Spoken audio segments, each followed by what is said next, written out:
Welcome to full stack winter training program. आज हम लोग पीएचपी स्टार्ट करेंगे। तो एक चीज हमने आपको बोला था कि आप लोग जैम्प इंस्टॉल कर लेना, क्योंकि without XAMPP you are not going to use PHP, क्योंकि पीएचपी जो है वो बैकएंड लैंग्वेज है, सर्वर लैंग्वेज है। तो इसके लिए आपको एक सर्वर की नीड पड़ती है। और जैम्प जो है एक सॉफ्टवेयर है जो आपको प्रोवाइड करता है कि आप सर्वर अपने लोकल सिस्टम को कन्वर्ट कर सकते हो। ठीक है, तो आप लोग ये वेबसाइट विजिट कीजिएगा and then click on the XAMPP for Windows, और फिर आप वहां से डाउनलोड कर लो। डाउनलोड करने के बाद इसको इंस्टॉल कर लो। जब आप इंस्टॉलेशन कंप्लीट करोगे तो देखना आपका जो सी ड्राइव है ना, तो मेरा तो like I have installed it in D. तो सी में आपको लाइक वहां पे लास्ट में आपको जैम्प करके, जैसे यहाँ पे मेरा फोल्डर दिख रहा है वैसे आपको एक फोल्डर मिलेगा। जैम्प के अंदर आपको htdocs करके एक फोल्डर मिलेगा, इसके अंदर ही आप अपने सारे फाइल्स रखोगे।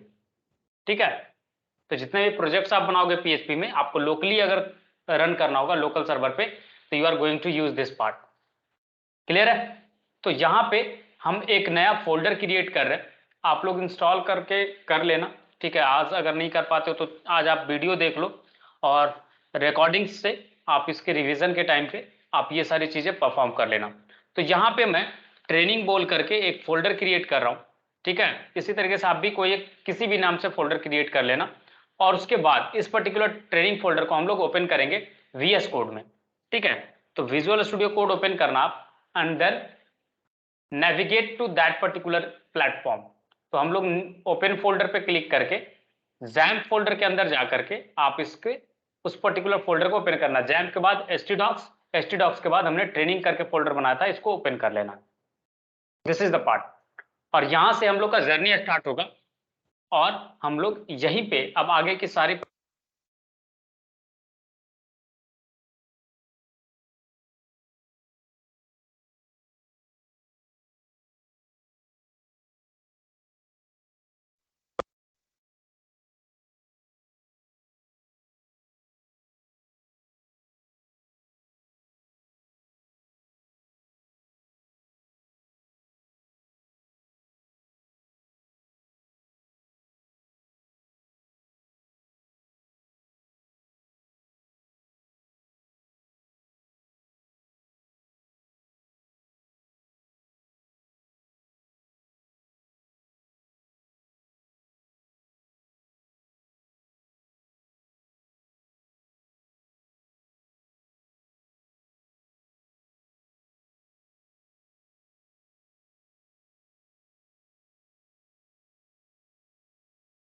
प्लीज आप लोग ना छेड़ो नहीं बीच में। ठीक है, म्यूट मत किया करो बीच में, रिदम ब्रेक होता है। ठीक है, सो लाइक मैं स्टार्ट कर रहा हूँ फिर से रिकॉर्डिंग। सी, हमने आपको ये बोला कि आप जैम्प इंस्टॉल करना अपने सिस्टम पे। वो है आपका जैम्प, सर्च करोगे आप लोकली लाइक इंटरनेट पे, आपको फर्स्ट लिंक मिल जाएगा। यहाँ से आपको जैम्प इंस्टॉल करना, यह इंस्टॉलर है, यहाँ से आप डाउनलोड कीजिएगा। इंस्टॉलर डाउनलोड करने के बाद आप उसको इंस्टॉल करना। इंस्टॉल करने के बाद क्या होगा कि आपके पास सी ड्राइव में फोल्डर बन जाएगा जैम्प करके। जैसे मैंने डी ड्राइव में इंस्टॉल करा, दैट्स वाई ये जैम्प फोल्डर मेरा डी ड्राइव में, आपके ड्राइव में बाय डिफॉल्ट ये सी में इंस्टॉल होता है। तो आपका सी ड्राइव में इंस्टॉल हो जाएगा जैम्प, एंड देन आप वहां से नेविगेट कर सकते हो जैम्प के अंदर जाना। जैम्प के अंदर htdocs है, और यही वो पार्ट है जहां से आपका सर्वर सारी फाइल्स फेच करता है। ठीक है, इन जनरल कंडीशन। तो आप यहाँ पे एक फोल्डर क्रिएट करना, और उस फोल्डर का नेम रखना ट्रेनिंग, या फिर कोई भी आपकी मर्जी जो भी आप रखना चाहते हो। तो हमने एक ट्रेनिंग करके फोल्डर बना लिया। अब क्या होगा, यही वो फोल्डर है जहां से सर्वर जो है सारे फाइल्स को कैच करेगा और सर्व करेगा। लाइक नॉर्मली जैसे एक लाइव वेबसाइट वर्क करता है, सिमिलर वे में आपका ये काम करेगा। ठीक है, आपका लोकल सिस्टम एक सर्वर बन चुका है इस कंडीशन के बाद। फिर आप उसी फाइल को ओपन कर लीजिएगा विजुअल स्टूडियो कोड में। ठीक है, विजुअल स्टूडियो कोड में ओपन करने के बाद आपको क्या करना है, आप यहाँ पे एक नया फाइल बनाना, index.php। ठीक है, index.php, ये फाइल्स आपको रेडी करने हैं। अगर आपने इंस्टॉल करके रखा हो, किसने किसने इंस्टॉल करके रखा, जस्ट एक बार क्विक रिस्पॉन्स आप लोग बता दो, किसके किसके सिस्टम पे इंस्टॉल्ड है। लाइक उसी वे में मैं आगे बढ़ूंगा।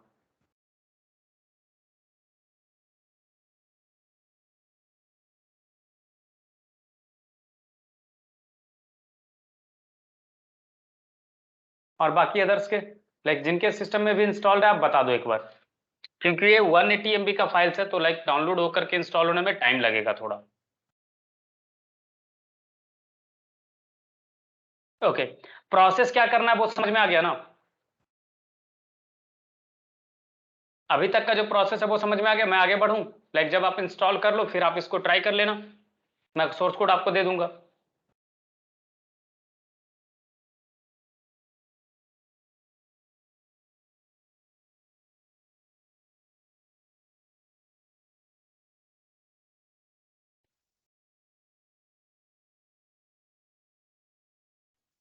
चलिए, सबसे पहली चीज है कि पीएचपी पढ़ेंगे क्यों? तब तक मैं बेसिक चीजें पढ़ा रहा हूं, तब तक आप लोग इंस्टॉल कर लो अगर हो सकता है तो। तो देखो, पीएचपी का जो फुल फॉर्म है ना वो है हाइपर टेक्स्ट प्री प्रोसेसर, ठीक है? और ये लैंग्वेज 1994 में आया था, काफी पुराना लैंग्वेज है आई गेस। यहाँ पे जितने लोगों सबके डेट ऑफ बर्थ से पहले है, ठीक है? ये लैंग्वेज तब का है। और आपका जो फेमस अभी फेसबुक है, वो फर्स्ट टाइम जब डेवलप हुआ था तो आपका पीएचपी में ही डेवलप हुआ था, उसके सारे बैकएंड ऑपरेशंस पीएचपी में थे, ठीक है? अभी भी बहुत सारे प्लेटफॉर्म है जो आपके पीएचपी पे काम करते हैं। वर्डप्रेस का आपने नाम सुना होगा बहुत बार, वर्डप्रेस वेबसाइट, तो उनकी भी जो भी फंक्शनलिटीज है बैकएंड पे पीएचपी ही रन करता है, ठीक है? तो ये चीज है आपका बैकएंड वाले पार्ट पे पीएचपी के लिए, ठीक है? तो पीएचपी का ये कहानी है। पीएचपी से क्या होता है कि आप इजिली लाइक सर्वर के साइड पे अगर बोलो तो इजी टू यूज है, सिंपल लैंग्वेज है, एफिशिएंट है, सिक्योरिटी भी इसका अच्छा है, फ्लेक्सिबल भी है, और फैमिलियरिटी भी है। फैमिलियरिटी मतलब कि आपका इसको जो भी सिंटैक्स आप देखोगे ना आपको फैमिलियर टाइप लगेगा, जैसे आपने पहले कभी पढ़ा है देखा है वैसा टाइप, लाइक जैसा अदर प्रोग्रामिंग लैंग्वेज में होता है सिमिलर काइंड ऑफ थिंग यहाँ पे होते हैं, ठीक है? बस एक चीज में प्रॉब्लम है, स्केलेबिलिटी। स्केलेबिलिटी मतलब क्या होता है, जो भी सर्वर पीएचपी पे वर्क करती है ना वो स्केल अप नहीं कर पाता खुद को, लाइक जब मिलियन और billions of user eight A time आते हैं ना तब ये scale down like scale up नहीं होता, फटने लग जाता है इसका कोड, तब जाके प्रॉब्लम होता है जब ट्रैफिक हाई होता है तब। लाइक आपके नॉर्मल वेबसाइट पे ट्रैफिक जितने होते हैं उससे कुछ नहीं फर्क पड़ने वाला इसको। तो लोग बोलते हैं कि पीएचपी पुराना लैंग्वेज है, खराब लैंग्वेज है, वैसा कुछ भी नहीं है। PHP is also a good language और काफी यूजफुल है। अगर ऐसा नहीं होता तो वर्डप्रेस पीएचपी पे ऑपरेट नहीं कर रहा होता, ठीक है? तो पीएचपी को आप हल्के में ना ले, बहुत सारी कंपनीज है जो इस पे काम करती हैं, तो पीएचपी आपको आना चाहिए अच्छे से, ठीक है? इसका एप्लीकेशन क्या होगा तो देखो, आप क्या करोगे, जो सिस्टम पे जो भी डिसीजन मेकिंग होगी आप पीएचपी की हेल्प से कर सकते हो, ठीक है? तो हम ज्यादा थ्योरी पार्ट में नहीं इंटर करेंगे, इसके जो यूजेस है ना उस पर हम लोग ज्यादा फोकस करेंगे। तो हमने इंस्टॉल करने के लिए आपको बोला कि कैसे आपको इंस्टॉल करना है। इंस्टॉल करने के बाद हम लोग एक बेसिक सा कोड लिखेंगे पीएचपी में, पहले बेसिक पीएचपी का सिंटैक्स आपको मैं पढ़ाऊंगा, एंड देन फिर आपको एचटीएमएल के साथ कैसे यूज करते हैं पीएचपी को, या पीएचपी के साथ कैसे एचटीएमएल को यूज करते हैं, वो सारी चीजों पे आएंगे। तो फर्स्ट थिंग फर्स्ट, जब भी हम कोई भी नया प्रोग्रामिंग लैंग्वेज सीखते हैं तो क्या होता है, सबसे पहले सीखते हैं हेलो वर्ल्ड लिखना। सिमिलर वे में यहाँ पे भी स्टार्ट करेंगे। तो देखो, जैसे सी में क्या था, मेन फंक्शन आप लिखते थे, उसके अंदर आप जो कुछ भी लिखते थे वो स्क्रिप्ट रन होता था। इन सिमिलर वे पीएचपी का जो नोटेशन है या एचटीएमएल का कोड है, एचटीएमएल टैग से स्टार्ट होता है, पीएचपी आपका इससे स्टार्ट होता है और इस पे एंड होता है। Left angle bracket question mark PHP, ये बताता है ब्राउजर लाइक सर्वर को कि यहां से पीएचपी स्टार्ट हुआ है और यहां पे एंड हुआ है, ठीक है? This is the syntax for PHP. Like PHP इसी के बीच में जो कुछ भी रहेगा वो पीएचपी में एग्जीक्यूट होगा, ठीक है? अब इस पे क्या करते हैं, पहला चीज सीखते हैं कि कैसे कोई भी चीज अगर प्रिंट करना हो तो इको करके एक कीवर्ड है जिसके हेल्प से आप इको कर पाते हो। आप इसको लिख सकते हो हेलो वर्ल्ड, ठीक है? और जैसे ही आप इसको रन करके टेस्ट करना चाहो तो आपको क्या करना होगा, इंस्टॉल करने के बाद जैम्प करके आप सर्च करना, इसका कंट्रोल पैनल आपको मिलेगा। तो आपको पहले सर्वर स्टार्ट करना पड़ेगा। यहाँ पे अगर आप देखोगे तो मॉड्यूल में आपको अपाचे मिलेगा, माइस्क्यूएल मिलेगा, फाइलजीला मिलेगा, मर्क्यूरी एंड टॉमकैट मिलेगा। तो आपको स्टार्ट करना है अपाचे से and nothing else. Apache on कर देना, जब ये पीआईडी और पोर्ट ये दोनों असाइन हो जाए और ये ग्रीन कलर हो जाए तब आप आगे समझ जाना कि आपका सर्वर जो है वो स्टार्ट हो चुका है। और जब आपका सर्वर स्टार्ट हो चुका है तो आप आगे चीजें कर सकते हो, राइट? तो आगे आप इस पे ऑपरेशंस आगे करना स्टार्ट कर देना। अब क्या होगा, अगर आपको जानना है आउटपुट तो क्या करोगे, तो आपका जो सर्वर का यूआरएल है, जैसे आपका सर्वर पे होस्ट होते रहता है तो डोमेन नेम आप सर्च करते हो, जैसे हमारा वेबसाइट का डोमेन नेम है ये, और इस डोमेन नेम पे गए तो हमारा वेबसाइट मिला। इन सिमिलर वे आपके लोकल सिस्टम पे भी ना एक वेबसाइट होस्ट हो चुका है, और उस वेबसाइट का क्या यूआरएल होगा? तो आपका वेबसाइट का यूआरएल है http localhost/, इसके बाद आप फोल्डर नेम जो लिखे हो बनाए हो ना, वो अगर इसको देखो तो ये हॉस्टेड वेबसाइट है, ये आपका मेन सर्वर है XAMPP, ठीक है। और यहीं पे आप डैशबोर्ड वाले पार्ट को हटा करके, अब हमने ट्रेनिंग करके एक फोल्डर बनाया था, आपने जो भी फोल्डर नेम रखा हो वो रखना एंड स्लैश दे करके इंटर प्रेस करना, तो आपका जो index.php फाइल है वो सर्व हो जाएगा यहाँ, ठीक है। ये यूआरएल मैं आपको दे दे रहा हूँ चैट में, क्लियर है? आप चाहो तो यहाँ पे डायरेक्टली फाइल नेम भी लिख सकते हो स्लैश के बाद index.php, तो भी काम करेगा, दोनों वे में ये सही है, क्लियर है? यहां तक आप ओपन करो और आपने ऑब्जर्व करा होगा कि यहाँ पे हेलो वर्ल्ड लिखा हुआ आ चुका है, राइट? तो ये PHP का सिंटैक्स है for writing up anything on the screen, या फिर लाइक कुछ भी प्रिंट जैसे पाइथन में यूज होता है, प्रिंटफ सी में यूज होता है, तो यहाँ पे आपका इस तरीके से यूज होता है।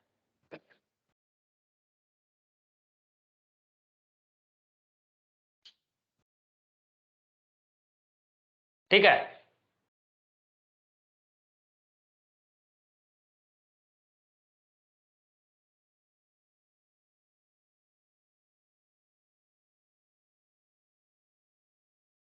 देखो PHP में क्या है कि लाइक आपको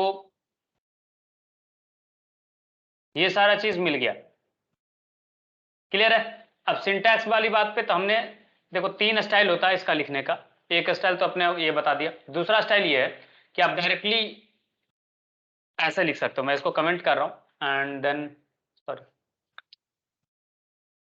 इसको भी रहने देते हैं और दूसरा स्टाइल भी आपको दिखाते हैं। आप ऐसे भी लिखोगे ना, इसको PHP कंसिडर किया जाएगा, ठीक है। यहाँ पे भी लिख सकते हो इको, ठीक है। अब आप देखोगे तो ये भी सही से काम करेगा, और याद रखिएगा हमेशा ये सेमी कोलोन लगाइएगा एंड में, अदरवाइज आपको एरर का सामना करना पड़ सकता है, ठीक है। अब अगर नोटिस करोगे तो ये काम नहीं कर रहा है, राइट? बोलोगे सर आपने बोला था कि ये काम करेगा, तो काम नहीं कर रहा। तो देखो ये चीज क्या होता है ना कि जब अगर आप एक वेरिएबल डिफाइन कर देते हो, सपोज डॉलर सिंबल से वेरिएबल नेम रखते, हमने रखा मेन्यू करके एक वेरिएबल नेम एंड इसमें कुछ रखा HSR, ठीक है। अब अगर आप इसको इको करने जाओगे ना तो ये काम करेगा, इको डॉलर मेन्यू करोगे तो ये काम करेगा, ठीक है।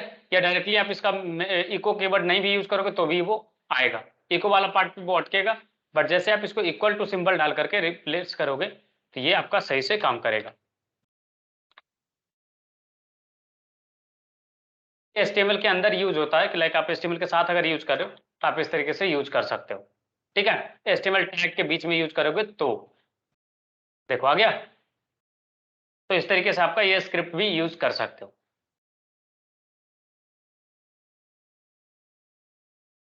अब दूसरा चीज जो आपको सिखाना है वो है कि लाइक आप कमेंट कैसे करते हो PHP में, हमने प्रिंट करना सीखा, क्लियर है? यहां तक कर पाए या नहीं कर पाए सब, ये बताओ पहले, किसने किसने ये ट्राई करा इको करने वाला चीज? देखो अगला 15-20 दिन तक ना हम लोग सीखेंगे चीजों को, ठीक है। उसके बाद हम लोग प्रोजेक्ट करेंगे इसके ऊपर, नेक्स्ट 15 डेज से 20 डेज में हम लोग PHP कंप्लीट करेंगे, और उसके बाद फिर हम लोग इस पे प्रोजेक्ट करना स्टार्ट करेंगे।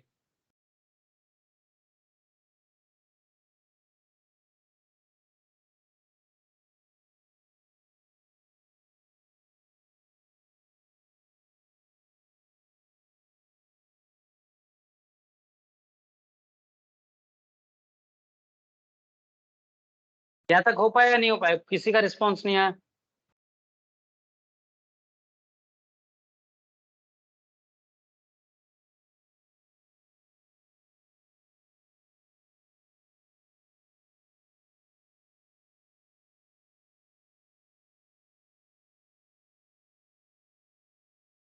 ओके, जिनके पास डाउनलोड नहीं है ना तो आप एक काम करो, आपके पास इंटरनेट होगा ना, आप सर्च कर लो PHP ऑनलाइन कंपाइलर, ठीक है।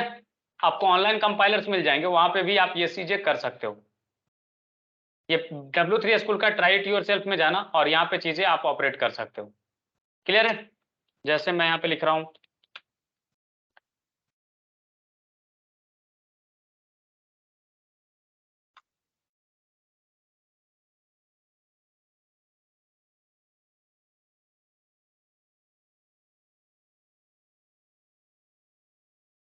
है ना।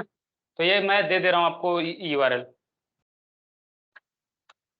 चलिए, तो ये हमने सीखा कि कैसे आप PHP में प्रिंट कर पाओगे कोई भी चीज। अब आती बारी कमेंट करने का। तो कमेंट करने का जैसे आपको पता हो अगर, तो लाइक आप PHP में दो तरीका है आपका, एक तो सिंगल लाइन कमेंट और दूसरा होता है मल्टी लाइन कमेंट, राइट। तो सिंगल लाइन कमेंट्स के लिए क्या होता है, जो आपको मैं दिखाता हूं पहले। देखो, हैशटैग सिंबल यूज करना, ये हो गया सिंगल लाइन कमेंट। ठीक है, इसके बाद जो कुछ भी आप लिखोगे ये सिंगल लाइन कमेंट है। क्लियर है। डबल स्लैश भी मारोगे ये भी सिंगल लाइन कमेंट में यूज होगा। ठीक है। मल्टी लाइन कमेंट चाहिए तो क्या करोगे, जैसे आपका यूज होता है CSS में, वैसा कमेंट आप यहाँ पे यूज कर सकते हो, मल्टी लाइन कमेंट। देखो, तो ये आपका तरीका है कमेंट के लिए।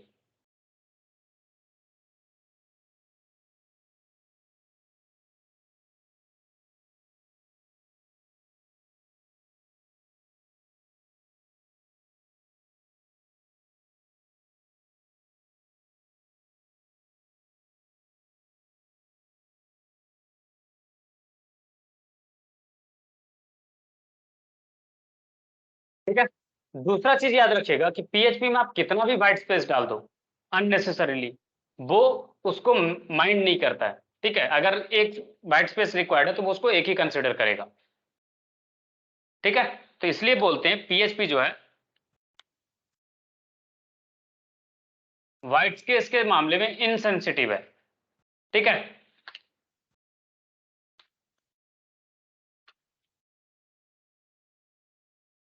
इसको फर्क नहीं पड़ता कि आप कितना व्हाइट स्पेस एक्स्ट्रा डाल रहे हो, डजंट मैटर। कुछ भी आप डालते जाओ, इसको कुछ फर्क नहीं पड़ेगा। जैसे मैं एक वेरिएबल डिफाइन कर रहा हूँ ABC बोल करके, और मैं इसमें लिख रहा हूँ 2+, फिर मैं नीचे चला गया 2+, फिर मैं नीचे जाकर के 2 लिख करके दिया। ठीक है, फिर भी आप इससे पूछोगे कि भाई इको कर दे ABC को, ये आपको गाली नहीं देगा, ये आपको जोड़ करके देगा। दिया या नहीं दिया?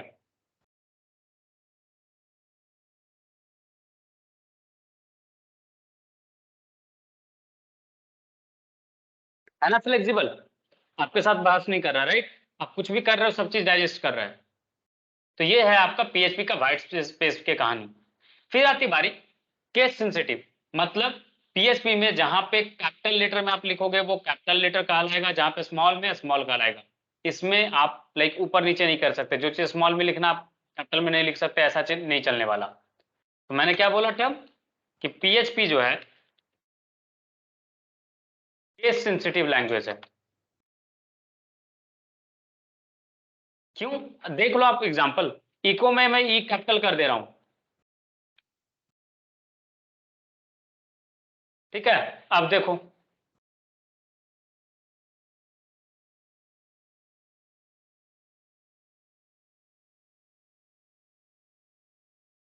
ठीक है।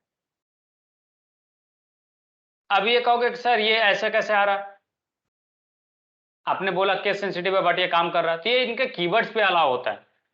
बट जैसे ही आप जाओगे वेरिएबल नेम डिक्लेयर डिक्लेयर करते हो, जैसे मैं वेरिएबल नेम एक बनाता हूँ ABC is equal to, already हमने ABC बना के रखा ना, तो इसका रखते हैं MNP, और इसका रखते हैं वैल्यू 45। ठीक है, और हम इको करते हैं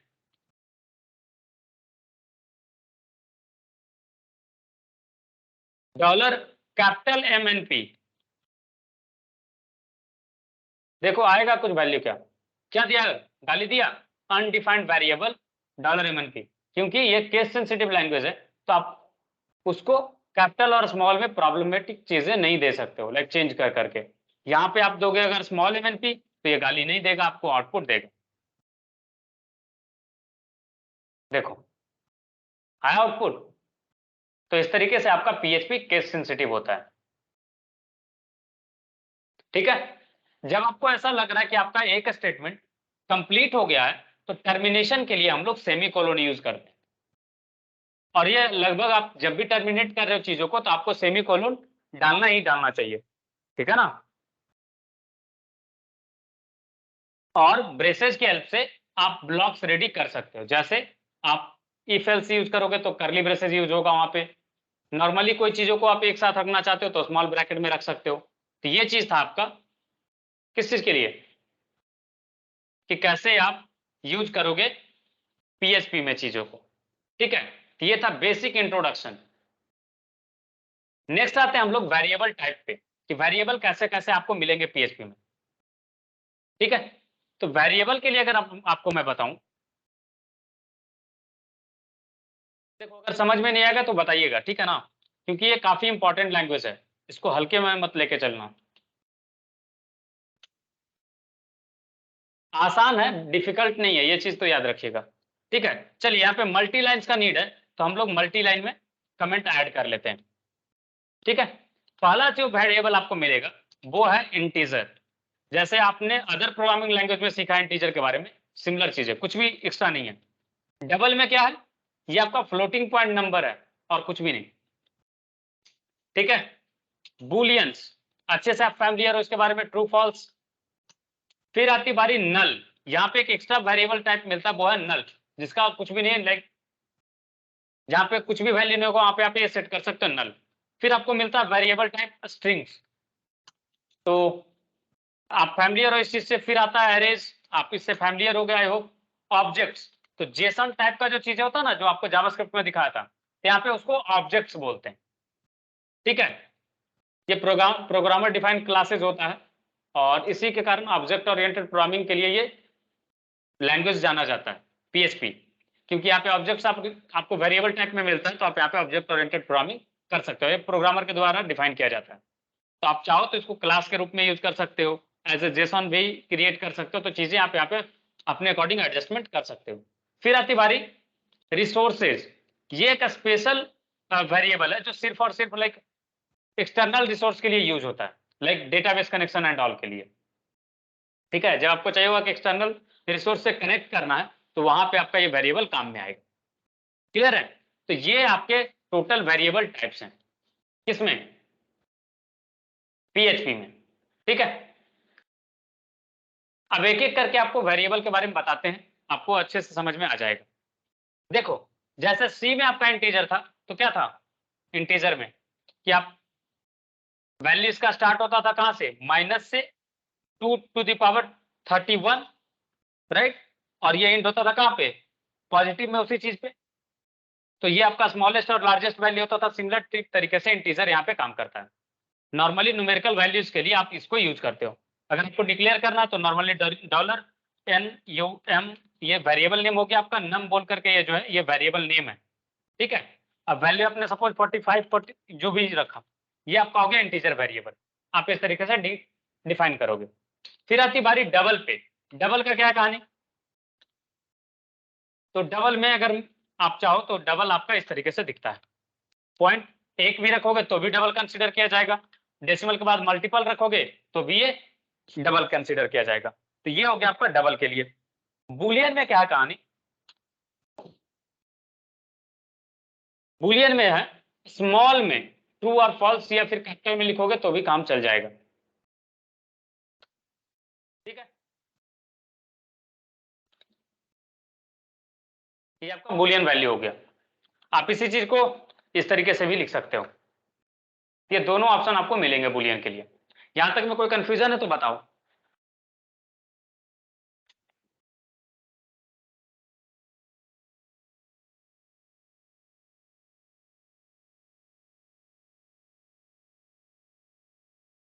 ठीक है, देखो नल का यूज क्या होता है ना, जैसे सी में क्या करते थे आप, पहले वेरिएबल का जो भी आपका वेरिएबल यूज करने वाले होते थे उसको आप ऊपर डिक्लेयर कर देते थे, राइट, वैल्यू कुछ असाइन नहीं करते थे, और बाद में जब आपको नीड पड़ता था तो आप उसको यूज में ले आते थे। तो सिमिलर तरीके से वैसा कुछ कंडीशन अगर आपको सपोज करो पीएचपी में यूज करने का आया, सर्वर पे आप डिसीजन मेकिंग कर रहे हो, ऐसा यूज लाइक आपको बार बार सिचुएशंस आएंगे, तो आप क्या कर सकते हो, उसके लिए सपोज एक वेरिएबल नेम है BV22, इसको आप पहले से नल सेट करके रख दो, और जब आपको वैल्यू नीड होगा तो आप सेट कर लेना। तो जब इको करेंगे ना इसको BV22 को, देखो इसका क्या आएगा आउटपुट,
चलिए रिफ्रेश करते हैं और देखते हैं। तो रिफ्रेश करने पे अगर आप नोटिस करोगे तो आपका जो वैल्यू है वो कुछ भी नहीं प्रिंट हुआ होगा, राइट। देखो कुछ भी आउटपुट दिखा क्या किसी को? नल है तो नल का क्या आउटपुट आएगा? कुछ भी नहीं, राइट। बट सोचो लेटर आपको लाइक यूज आया और आपने बी भी बाई को असाइन करा वैल्यू कि ये जो है 45 रहेगा, ठीक है। अब अगर आप इको करने जाते हो बी वी बाई तो क्या आएगा आउटपुट? 45। तो इस तरीके का सिनेरियो आपको आ सकता है, तो आप पहले से प्री डिक्लेयर करके रख सकते हो और फिर उसका आउटपुट बाद में देख सकते हो, ठीक है। तो ये आपका नल का यूजेज इस तरीके से आप कर पाओगे। फिर है आपका जो नेक्स्ट डेट वेरिएबल टाइप है, वो है आपका, सॉरी वेरिएबल टाइप बोलो या फिर डेटा टाइप बोल लो, ठीक है ना। जो आपको मिलता है ऑप्शंस, मैं बार बार इसको वेरिएबल टाइप बोल रहा हूँ। तो वेरिएबल टाइप भी बोल सकते हो, प्लस इसको आप डेटा टाइप भी कंसिडर कर सकते हो। तो ये सारे डेटा टाइप्स हैं एक्चुअली, वेरिएबल टाइप नहीं है। मैं बार बार वेरिएबल टाइप रिपीट कर रहा हूँ, तो ये डेटा टाइप्स हैं एक्चुअली, ठीक है। नेक्स्ट आती है आपकी बारी स्ट्रिंग्स का। तो स्ट्रिंग जैसे आपने अदर लैंग्वेज में यूज करा था तो सीक्वेंस ऑफ कैरेक्टर होता है, सिमिलर वे में यहाँ पे भी होता है। जैसे आपको एक नेम स्टोर करना है तो आप इसको स्टोर कर सकते हो, नेम इज इक्वल टू, ठीक है। और ये यहाँ पे कंप्लीट हो गया तो टर्मिनेशन के लिए सेमी कॉलन। अब अगर इसका आउटपुट अगर आप देखोगे, इसका आउटपुट आएगा क्या? अच्छा सॉरी, मैंने डिक्लेयर करा, इको थोड़े करा जो आउटपुट दिखेगा, दैट्स माय बैड। इसको इको करते हैं, अब जाकर के ये प्रिंट होगा। प्रिंट हुआ, राइट। तो इस तरीके से आप स्ट्रिंग पे काम कर सकते हो, मल्टीपल लाइंस में भी रख सकते हो, कोई रेस्ट्रिक्शन नहीं है आपको, ठीक है। बस जैसे अदर प्रोग्रामिंग लैंग्वेज में होता था कि आपको क्या करना पड़ता था, स्ट्रिंग को कोटेशन मार्क के अंदर रखना पड़ता था। तो जैसे पहले अप्लाई होता था कि अगर अंदर सिंगल कोटेशन यूज हो रहा लाइक एपोस्ट्रोफी वगैरह, तो आप बाहर डबल कोटेशन यूज करोगे। या फिर अगर अंदर में स्ट्रिंग के अंदर में डबल कोटेशन कहीं पे यूज हो रहा तो आपको बाहर quotation mark, single quotation mark use करना पड़ेगा। तो ये नॉर्मली जैसे आपके अदर प्रोग्रामिंग लैंग्वेज में थे, सिमिलर कहानी आपका यहाँ पे भी है। तो आपको फैमिलियर लैंग्वेज नहीं लग रहा क्या? ऐसा लग रहा क्या कि नया कुछ सीख रहे हो? बस आपने ये देखा होगा कि वेरिएबल डिक्लेयर करने के लिए जावास्क्रिप्ट में इस यहीं पे एक वैर कीवर्ड आप यूज करते थे, यहाँ पे जस्ट आप एक डॉलर सिंबल लगा रहे हो, काम चल जा रहा है आपका, राइट। यही हो रहा ना? इसके अलावा भी कुछ चेंजेस दिखा क्या आपको?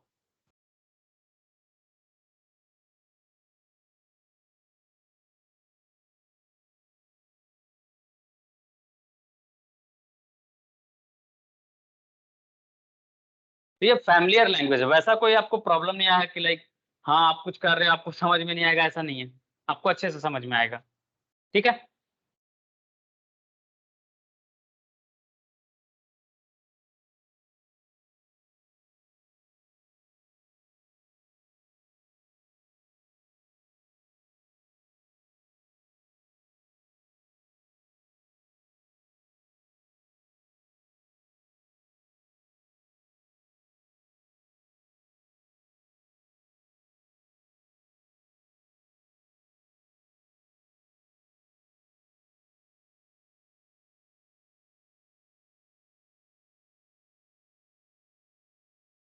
ठीक है, अब आती है बारी आपका स्केप कैरेक्टर। कुछ आपको याद होना चाहिए। स्केप कैरेक्टर में क्या है, वो आप इसको याद कर लो, लाइक याद रखिएगा, याद कर लो नहीं, या आप इसको याद रखोगे तो ज्यादा बेहतर रहेगा। स्केप कैरेक्टर का क्या मतलब होता है कि जब ये कैरेक्टर्स आएंगे ना तो चीजें जैसे नॉर्मली काम करती वैसे काम नहीं करेंगी, ये थोड़ा सा एक्सेप्शन कंडीशन ऐड करेगा, ऐड ऑन करेगा। तो पहला चीज क्या है कि जब आपको लाइक चाहिए कि नया लाइन, न्यू लाइन में कैरेक्टर स्टार्ट हो, तो जैसे सी में यूज करते थे स्लैश एन, सिमिलर चीज ये यूज करोगे न्यू लाइन के लिए, ठीक है। स्लैश आर किसके लिए यूज होता था? अगर आपको याद हो तो कैरियर्स रिटर्न के लिए, सेम चीज यहाँ पे भी काम करेगा, ठीक है। स्लैश टी किस चीज के लिए यूज होता था? टैग कैरेक्टर के लिए, ठीक है। स्लैश डॉलर ये आपका काम करेगा लाइक डॉलर साइन के लिए,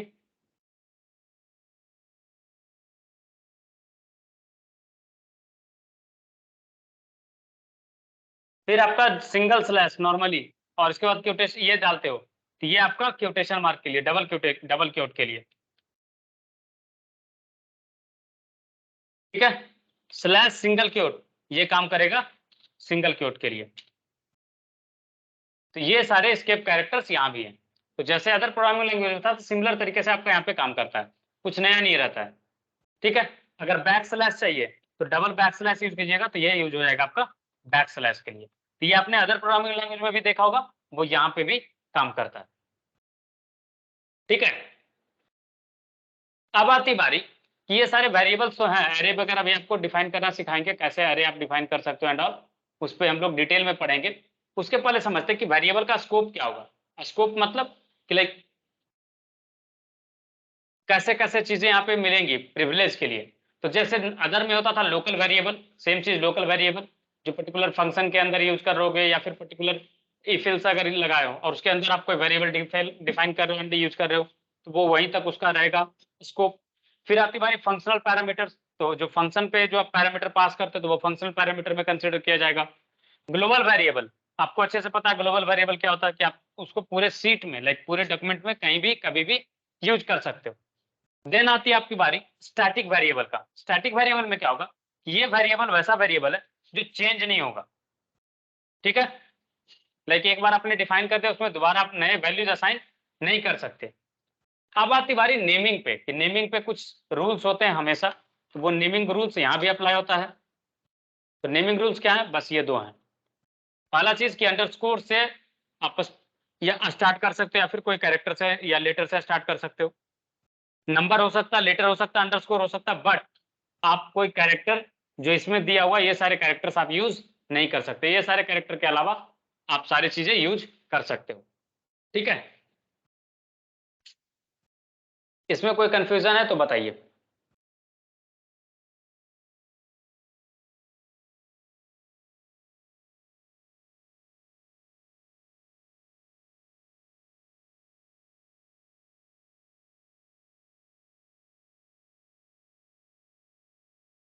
चलो नेक्स्ट हम लोग पढ़ेंगे कांस्टेंट और वेरिएबल का डिफरेंस क्या होगा, वो समझेंगे। तो पहले कांस्टेंट के बारे में समझते हैं कि पीएचपी में कांस्टेंट बनता कैसे।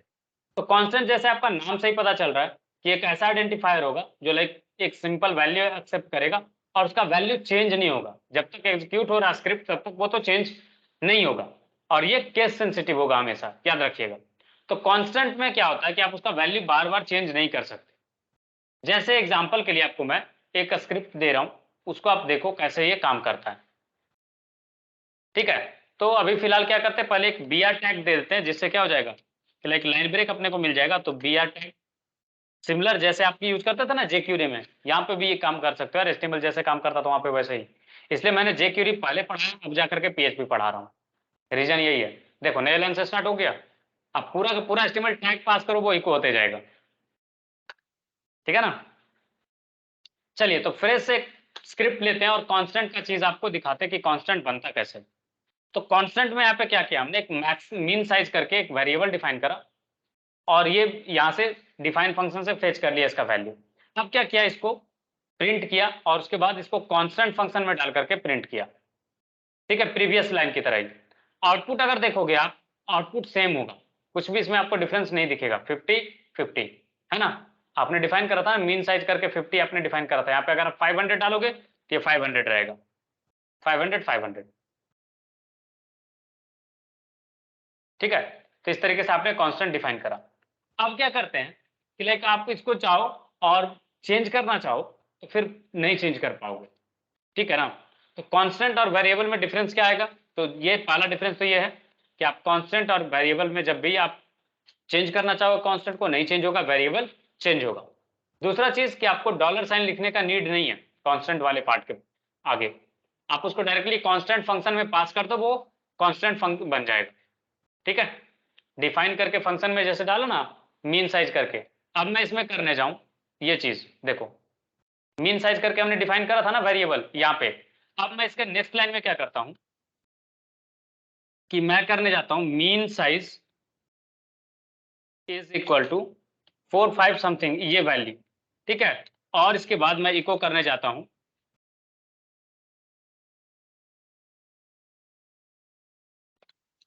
ये अगर आप नोटिस कर रहे हो तो यहाँ पे ऑलरेडी ये गाली दे रहा, राइट? कि आप इसमें जो करने जा रहे हो ये अलाउड ही नहीं है। आप इसमें डॉलर सिंबल लगा के भी करने जाओगे ना तो भी आपको ये अलग एक वेरिएबल बना देगा, ठीक है ना, वो कांस्टेंट नहीं रहेगा। ठीक है, देखो क्या हुआ, जब इको किया हमने मीन साइज को तो क्या है 5050, बट आप इको करोगे डॉलर मीन साइज को तो डॉलर मीन साइज में वैल्यू अलग रहेगा। क्यों? क्योंकि वो अलग चीज है ना, पूरे आपने एक वेरिएबल बनाया उस नेम से और ये उस तरीके से चीजें दिखाएगा। देखो वो वैल्यू चेंज किया क्या? नहीं चेंज किया। आपने एक बार डिफाइन कर दिया मतलब कर दिया, आप आगे उसमें कोई भी चेंजेस नहीं कर सकते। ये एक चीज है।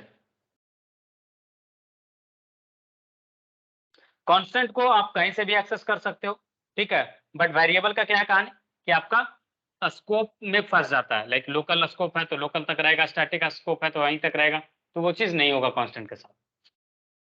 ठीक है, कांस्टेंट एक बार आपने सेट कर दिया तो आप उसको रीडिफाइन नहीं कर सकते और ना ही अनडिफाइन कर सकते।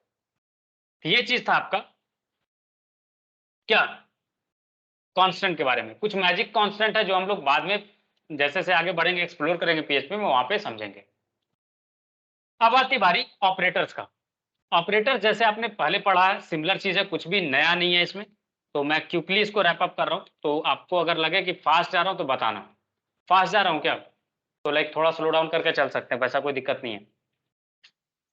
ये मैं इसलिए फास्ट लेके जा रहा हूं क्योंकि आई एम एक्सपेक्टिंग कि आपको ये सारी चीजें क्विकली समझ में आ जाएंगी और मेन हम लोग फोकस कर पाएंगे प्रोजेक्ट्स पे। इसलिए मैं थोड़ा सा स्पीड अप करके चल रहा हूँ और कोई सेकेंडरी रीजन नहीं है, क्योंकि ये सारी चीजें मैं स्लो में भी पढ़ाऊंगा तो भी उतना ही समझ आएगा और फास्ट पढ़ाऊंगा तो भी उतना ही समझ में आएगा। ऑपरेटर्स क्या क्या होगा क्विकली बता सकते हो कोई? क्या क्या ऑपरेटर्स पढ़ा था? वही सेम ऑपरेटर है, कुछ भी चेंजेस नहीं है। चलो मैं ही लिख देता हूँ। पढ़ा था? पढ़े हो या नहीं पढ़े हुए सारे?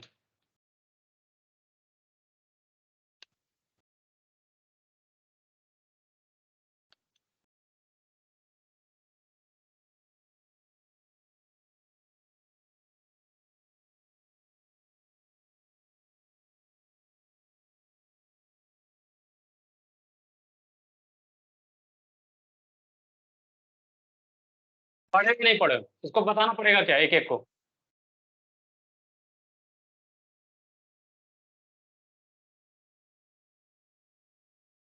ये सारे अर्थमेटिक ऑपरेटर्स हैं, ठीक है। लॉजिकल और अर्थमेटिक, ये पहले अर्थमेटिक वाला बताया मैंने, इसके बाद लॉजिकल वाला भी बता देता हूँ। और इसका मैं लाइक प्रैक्टिस आप लोग कर लेना, ठीक है। प्रैक्टिस में क्या करवाऊँ, नंबर को जोड़ करके दिखाऊं क्या, या स्किप कर सकता हूं मैं? चलो सिंबल्स में बता देता हूं सो दैट कि लाइक आप यूज कर सको। प्लस सिंबल इसका होगा सब्ट्रैक्शन का, माइनस मल्टीप्लिकेशन का, एस्ट्रिक डिवीजन का, स्लैश मॉडुलस का, परसेंटेज, ठीक है, जो रिमाइंडर देता था, increment, plus plus, decrement, minus minus. जो अपने अदर प्रोग्रामिंग लैंग्वेज में कर रहा है कुछ भी चेंज नहीं है, इसलिए इसको बोलते हैं कि फैमिलियर लैंग्वेज है और कोई रीजन नहीं है इसका।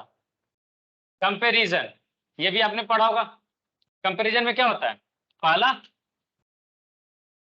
इक्वलिटी, राइट, दूसरा नॉट इक्वल टू, तीसरा क्या होगा?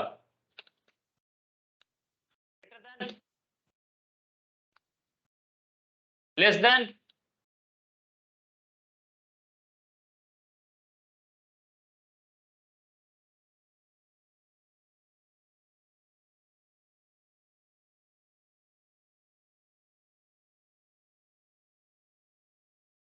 ये करके दिखाना होगा क्या?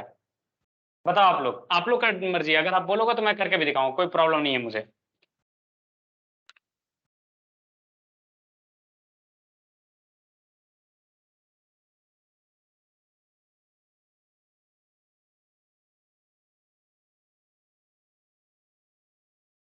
ओके करके दिखा दे रहा हूं। Greater than equal to, less than equal to, ठीक है। चलो लास्ट वाला लिख लेते, फिर सबको एक साथ मैं करके दिखा देता हूं। ठीक है, लॉजिकल ऑपरेटर्स। लॉजिकल में क्या होता है? एंड, और,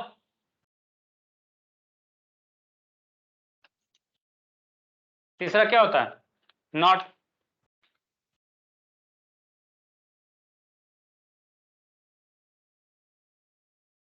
ठीक है, इसका क्या होता है सिंबल?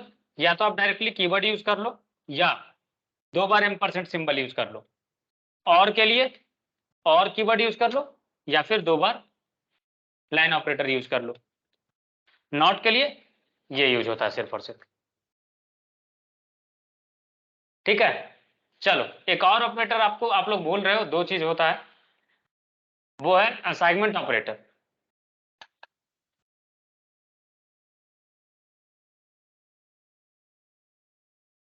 क्या क्या होगा असाइनमेंट ऑपरेटर में?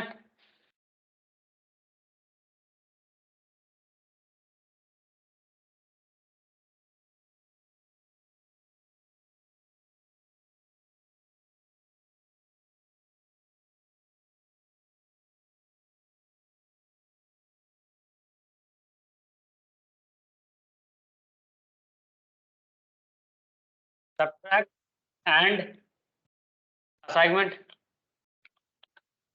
चौथा होता है आपका मल्टीप्लाई। सबका एग्जांपल मैं दिखाऊंगा, टेंशन मत लो, पहले मैं दिखा दे रहा हूं कि कितने होते हैं। ठीक है, फिर होता है आपका divide and assignment.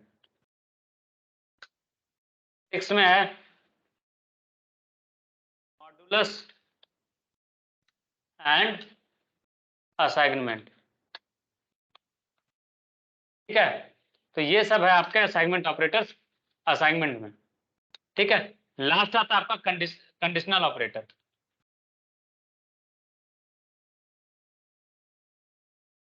Conditional operator में एक ही होता है जो इस तरीके से यूज होता है, कंडीशन एंड देन ये। चलो एक एक करके आपको दिखाते हैं।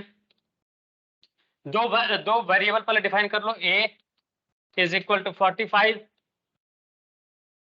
Dollar B is equal to 78। ठीक है, अब एक एक करके मैं आपको दिखा रहा हूं। एडिशन क्या होगा? Eco dollar A plus dollar B, addition हो गया। फिर इसके साथ ही ना लास्ट में बी आर टैग भी, एक इको बी आर भी लगाते जाना यार, सो दैट कि लाइक चेंजेस समझ में आए कि क्या हो रहा है क्या नहीं जो। ठीक है ना, ये हो गया इको। और यहाँ पे एक और लाइन ऐड कर दो कि किस ऑपरेटर का हम लोग कर रहे हैं। यहाँ पे अगर हम कर रहे हैं एडिशन, तो एडिशन ऑपरेटर करके लिख दो। उसके ऊपर इको क्या था ये, लाइक अर्थमेटिक ऑपरेशन है, तो अर्थमेटिक ऑपरेटर्स। ठीक है, अर्थमेटिक ऑपरेशन ऑपरेटर्स में क्या क्या होगा? एडिशन,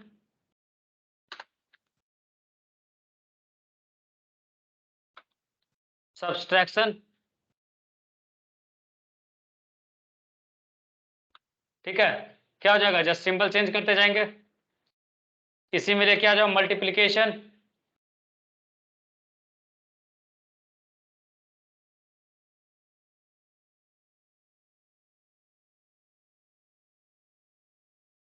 ठीक है, फिर आप यहाँ पे डाल सकते हो डिवीजन। मल्टीप्लीकेशन में जस्ट सिंबल चेंज कीजिएगा एस्ट्रिक से, डिवीजन में चेंज हो जाएगा स्लैश से। ठीक है, फिर यहाँ पे डिवीजन के बाद क्या था? Modulus, right. और मॉडुलस आपका ये हो जाएगा। क्लियर है? फिर था क्या? इंक्रीमेंट। इंक्रीमेंट में क्या कर सकते हो? ए आगे लगा दो प्री इंक्रीमेंट, पोस्ट इंक्रीमेंट, ये जो आप पढ़े थे पहले वही चीजें हैं, कुछ भी इसमें नया नहीं है। डिक्रीमेंट, और डिक्रीमेंट में पोस्ट डिक्रीमेंट कर देते हैं। ठीक है, चलिए इसके आउटपुट देखते हैं क्या आता है, उसके बाद फिर आगे के ऑपरेटर्स के आपको आउटपुट दिखाएंगे। तो देखो ये है आपके अर्थमेटिक ऑपरेटर्स के आउटपुट। एडिशन में 123 आया, सब्ट्रैक्शन में -33 आया है, मल्टीप्लिकेशन में ये आया वैल्यू, डिवीजन में इतना आया वैल्यू, मॉडुलस में ये है, इंक्रीमेंट में ये आया, डिक्रीमेंट में ये आया।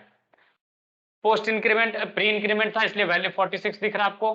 अगर ये चीज प्री डिक्रीमेंट कर देंगे तो इसका भी वैल्यू आपको दिख जाएगा उसके अकॉर्डिंग। देखो है ये चीज, तो ये सही है। अर्थमेटिक ऑपरेटर कैसे काम किया समझ में आया या नहीं आया?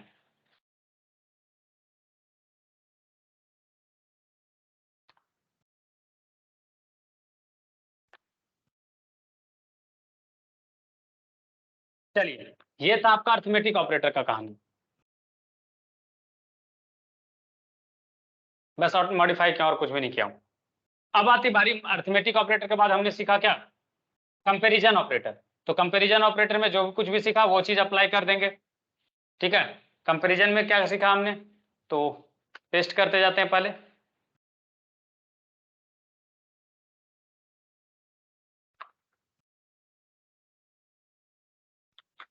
ठीक है, लॉजिकल के बाद कंपैरिजन के बाद लॉजिकल वाला देख लेंगे, फिर हमारा असाइनमेंट वाला बारी आएगा। ठीक है, कंपैरिजन में क्या कर रहे हैं, कंपेयर करेंगे। तो पहला चीज क्या कंपेयर करना है अपने को, हमें जो कंपेयर करना वो है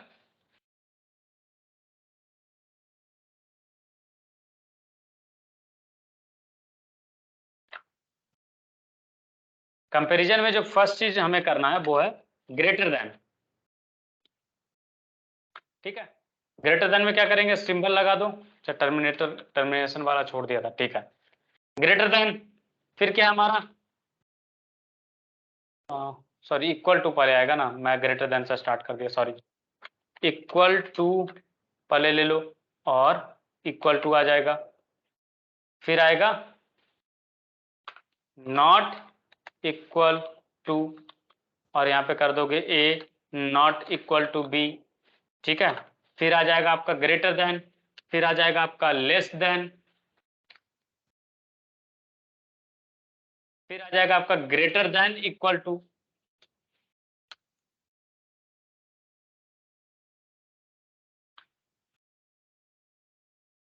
ठीक है, फिर आ जाएगा आपका लेस देन इक्वल टू।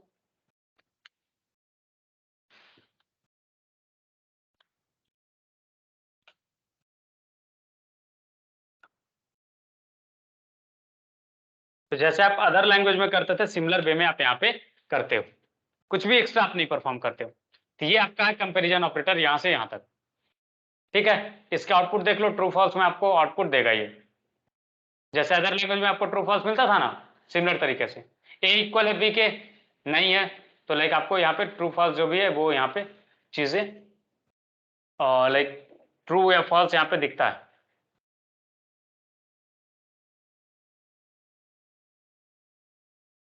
तो जहां जहां ट्रू हुआ होगा आपका 1 करके वैल्यू दिख रहा होगा, जहां जहां ट्रू नहीं हुआ वहां पे ब्लैंक होगा।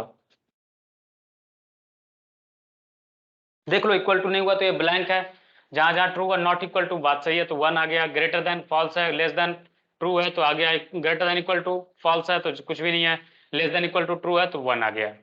तो ये था आपका कंपेरिजन ऑपरेटर। इसमें कुछ कंफ्यूजन है तो बताइए।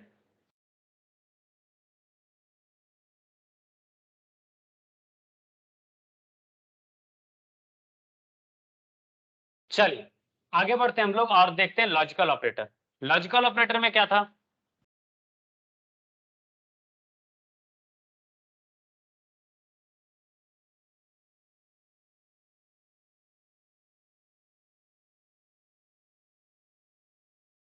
लॉजिकल ऑपरेटर में अगर आप जाओ तो पहला था आपका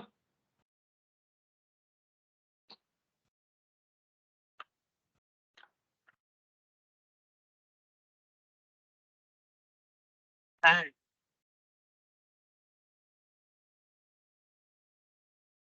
ठीक है, एंड ऑपरेटर के लिए क्या यूज होता है, आप यूज कर सकते हो इको।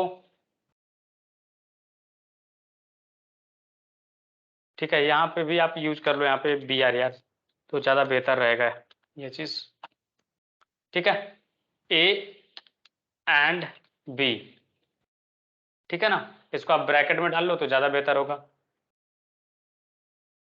ठीक है ना, ये आपका हो गया एंड ऑपरेटर। इसी तरीके से एंड का एक और वर्जन है, वो है कि आप इसको यूज कर सकते हो एंड, ठीक है। फिर और का एक वर्जन है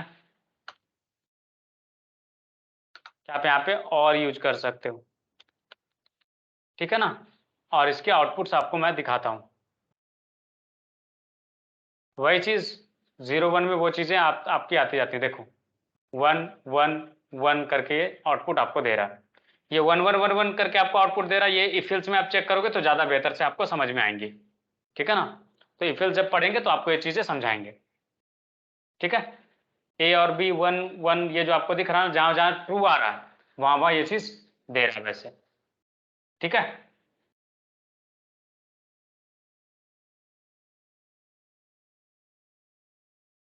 क्लियर है। तो ये इस तरीके से आप चीजें कर सकते हो। असाइनमेंट वाला में सेम चीज है। असाइनमेंट वाला में जितना भी है ना प्लस ये वाला चीज, तो क्या होगा ना कि जब आप करोगे plus is equal to something, तो क्या होगा, पहले ऐड होगा फिर उसको असाइन कर दिया जाएगा। सिंपल असाइनमेंट जैसे एज असाइनमेंट ऑपरेटर का मैं एग्जांपल दिखा दे रहा हूँ, डायरेक्टली उसको प्रिंट करके नहीं दिखा रहा हूँ। देखो जैसे ए इज इक्वल टू 4 किया था ना 45, ये असाइनमेंट ऑपरेटर है, नॉर्मल असाइनमेंट ऑपरेटर इसको बोलते हैं, ठीक है। इसी में अगर आप ऐसा कुछ करते हो, dollar G is equal to G plus is equal to 45 करते हो, तो क्या होगा, सॉरी ए में ही प्लस इज इक्वल टू 45 कर दिया आपने। अब अगर आप इको करोगे ए को, आपका वैल्यू आएगा 90। क्यों, क्योंकि पहले 45 उसमें ऐड होगा एंड देन फिर आपका आउटपुट आएगा, क्या आया 90। सिमिलर वे में आप इसी जगह पे अगर करते हो माइनस इज इक्वल टू, तो फिर 45 में से 45 चला जाएगा, क्या आएगा 0, राइट। तो यहाँ पे 0 दिखेगा आपको, है 0। मल्टीप्लीकेशन इज इक्वल टू करोगे तो क्या होगा, 45 मल्टीप्लाइड विथ 45, तो 45 का स्क्वायर क्या कितना हो जाएगा 2025, आया। फिर उसी को डिवाइड करोगे 45 डिवाइडेड बाई 45,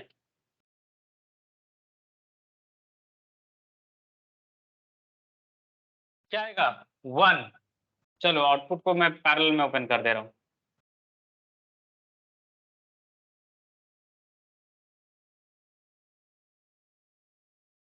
देखो लास्ट में 1 होगा, है ना।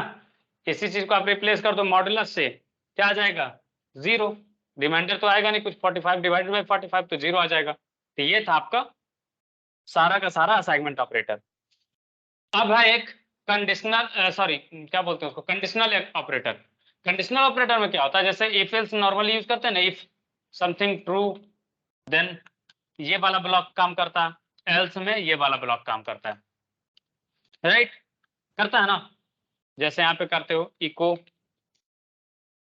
मैं सही हूं, ठीक है। तो अगर ट्रू आपने पास कराते इफ वाला पार्ट ट्रू हो गया तो देखो मैं सही हूं प्रिंट हो जाएगा, देखो प्रिंट हो गया ना। अगर यहीं पे करते हो एल्स में इको मैं गलत हूं, तो क्या आ रहा है, अगर आप नोटिस करोगे तो ये क्या आएगा, मैं सही हूं। जब यहाँ पे पास करोगे फॉल्स, तब ये जाके प्रिंट करेगा मैं गलत हूं, राइट। जब वो कंडीशन सेटिस्फाई नहीं कर रहा तब जाकर के प्रिंट हो रहा। तो इसी का शॉर्ट वर्जन है कि अगर आप ऐसा करते हो कि कुछ है वेरिएबल सपोज कि लाइक ट्रू अगर है, अगर ट्रू है तो ये इको करो। यहाँ पे आप कंडीशन डालते हो, समझो बात को। यहाँ पे आप कंडीशन डाल रहे हो, इसी चीज को ना आप ब्रैकेट में डाल देना जब ऐसे टर्म यूज करोगे तो। कंडीशनल एक्सप्रेशन जब आप यूज करोगे, if condition is true then कुछ कर किए और उसके बाद अदरवाइज में कुछ और करेंगे, ठीक है। एल्स में आप इसी चीज को कॉपी करके डाल सकते हो कि अगर ये ट्रू नहीं हुआ तो आप ये चीज कर सकते हो परफॉर्म। तो इस तरीके से आप एक्सप्रेशन डालते हो। जैसे यहाँ पे कर देता हूं कि लाइक इसके कुछ एग्जांपल्स आपको मैं कैसे दिखाऊं, just give me a second, क्या एग्जांपल दे सकता हूं आपको।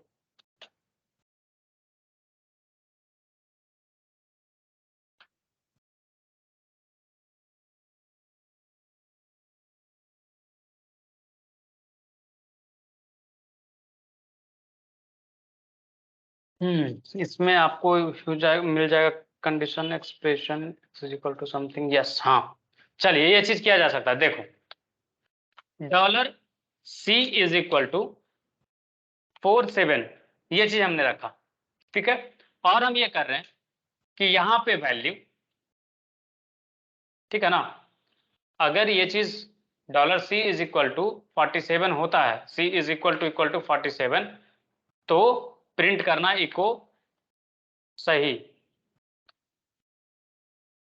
ठीक है। एल्स एको करना आप, ठीक है ना। तो आप इस तरीके से ये इको वाला पार्ट नहीं ले रहा, आप इसी को कर सकते हो कि लाइक यहाँ पे सेट कर दो कि एक्सप्रेशन टू में क्या डाल सकते हो आप, सिंपली यहाँ पे डाल दो कि लाइक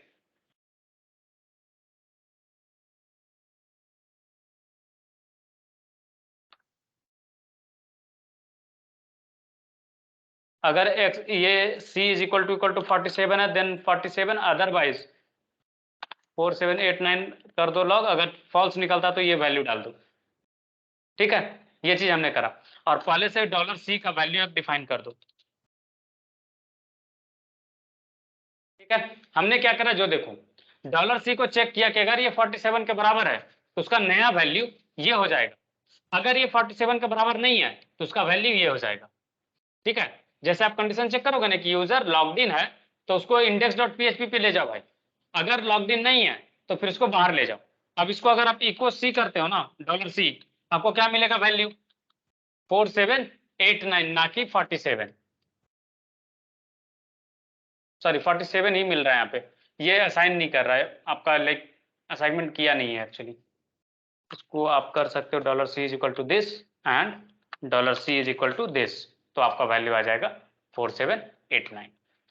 देखो आ गया। तो आप इस तरीके से चीजें ऑपरेट करते हो।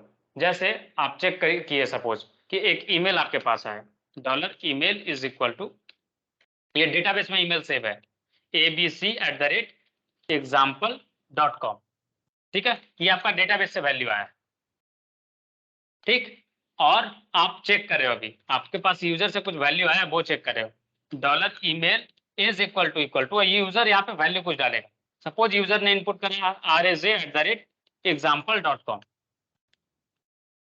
ठीक है। आपने डिसीजन लिया कि अगर ये सही है तो बोलो लाइक जो वेरिएबल है आपका डॉलर लॉग्ड इन करके एक वेरिएबल है, इसको सेट कर दो ट्रू। एल्स में क्या सेट करोगे, ये $लॉग्ड इन जो है क्या हो जाएगा फॉल्स। और अगर ये हम प्रिंट करें, लाइक इको करें डॉलर लॉग्ड इन वेरिएबल को, तो क्या आएगा फॉल्स, इसलिए ये कुछ भी नहीं दिख रहा।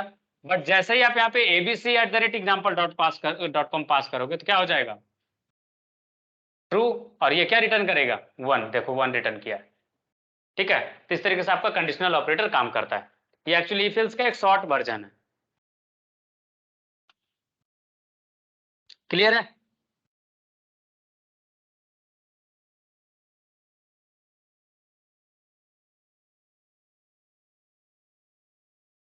तो आज इतना ही तक रखते हैं, आगे कल हम लोग कंटिन्यू करेंगे। $C वाला रन नहीं हुआ, मैं आपको कोड दे दे रहा हूँ, एक काम करो, ये चेक कर लो आप, ये चेक करो फिर बताओ, कुछ एरर रहा होगा आपके कोड में, एक बार इसको कॉपी करके पेस्ट करके चेक करके बताओ, उसके बाद फिर सेशन एंड करेंगे। कल हम लोग PHP में ही आगे एक्सेल करेंगे और नई नई चीजें सीखेंगे। कल हमारा एजेंडा रहेगा कि कल हम लोग decision making, loop, array, string complete कर लें और वेब कॉन्सेप्ट तक पहुंच जाए। फिर हम लोग गेट पोस्ट मेथड पढ़ेंगे और जल्दी लाइक 2 से 3 क्लास में बेसिक वाला कवर कर लेंगे। फिर हम लोग एडवांस PHP में एंटर करेंगे, फिर PHP के फॉर्म एग्जाम्पल समझेंगे, फिर हम लोग आगे अपना प्रोजेक्ट वगैरह पे काम स्टार्ट कर सकते हैं। तो लाइक 5 से 7 दिन में आपका थ्योरी क्लास खत्म हो जाएगा, फिर हम लोग एक्चुअल में PHP के यूज से प्रोजेक्ट करके सिखाएंगे चीजों को PHP को। लाइक डायरेक्टली मैं सिखाने बैठूंगा तो मे भी हो सकता है कि आपको समझ में नहीं आए और बोरिंग लगे क्लास, इसलिए हम लोग डायरेक्टली प्रोजेक्ट ये स्टार्ट करेंगे और वहाँ पे PHP का यूज समझेंगे और PHP को सीखेंगे।